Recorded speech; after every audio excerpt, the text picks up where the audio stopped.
Saya pengen tanya Pak Ustadz, apa yang harus saya lakukan?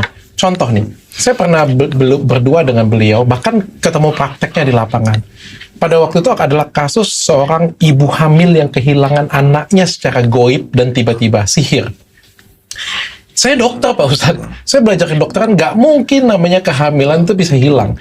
Ada kehamilan anggur, ada. Pseudo kehamilan palsu, ada. Tapi yang namanya kehamilan ada, menjadi hilang, kalau saya percaya, ya saya harus tahu di mana ijazah saya. Kasar ngomongnya seperti itu Pak Ustadz. Dan beberapa penyakit lain yang menurut saya itu adalah penyakit psikiatri Pak Ustadz. Karena kan sebetulnya saya punya ilmunya. Tapi mungkin di masyarakat masih sangat mempercayai secara budaya, santet, dan lain sebagainya. Sehingga kalau dilihat dari kacamata masyarakat, pastinya ya kemarin ya Pak Ustadz, pasti banyak yang hujat saya karena, wah lu nggak percaya goib nih, kalau nggak lihat ya makanya nggak tahu. Tapi saya yakin kalau kita sama-sama ada di Amerika nih sekarang, itu pasti kebalik.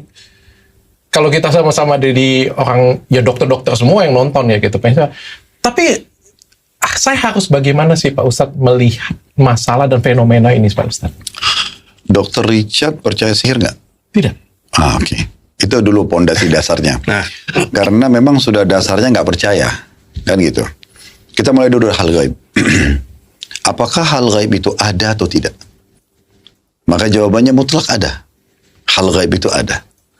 Makanya Allah memuji dalam surah Al-Baqarah orang yang mengimani hal yang gaib. Alladzina yu'minuna bil gaib. Orang yang beriman pada gaib. Gaib itu beriman kepada keberadaan Allah yang tidak nampak, keberadaan malaikat yang tidak nampak, keberadaan jin dan syaitan yang tidak nampak, keberadaan kitab-kitab yang turun dari 140 kitab turun, walaupun yang kita ketahui namanya Suhuf Nabi Ibrahim, Taurat Nabi Musa, Zabur Nabi Daud, Injil Nabi Isa, Quran Nabi Muhammad SAW, ini 5, tetapi sebenarnya dia ada 140 kitab.